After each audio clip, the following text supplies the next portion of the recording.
தடைகளை தாண்டி வளர்ச்சியை நோக்கி 2024-25 ஆண்டிற்கான தமிழ்நாடு அரசின் நிதிநிலை அறிக்கை. சென்னை மெட்ரோ ரயில் 2ஆம் கட்ட திட்டத்திற்காக 12,000 கோடி ஒதுக்கீடு. தேர்தல் கூட்டணி தொடர்பாக விமர்சிக்க கூடாது என கட்சியினருக்கு மதிமுக பொதுச் செயலாளர் வைகோ அறிவுறுத்தியுள்ளார்.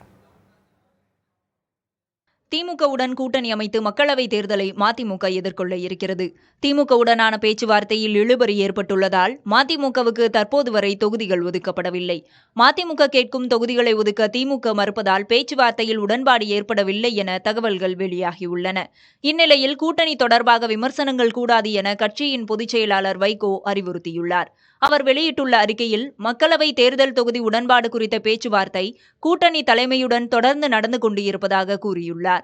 சமூக வலைதளங்களில் தேர்தல் கூட்டணி குறித்து கட்சியினர் பதிவிடுவதும் விமர்சனங்களை முன்வைப்பதும் தமக்கு மனவேதனை அளிப்பதாகவும் வைகோ கூறியுள்ளார். திராவிட இயக்க லட்சிய வெற்றிக்காகவும் தமிழ் மக்களின் வாழ்வாதார உரிமைகளை காக்கவும் மதிமுக பாடுபட்டு வருவதை உணர்ந்து கட்சியினர் செயல்பட வேண்டும் என்றும் அவர் அறிவுறுத்தியுள்ளார்.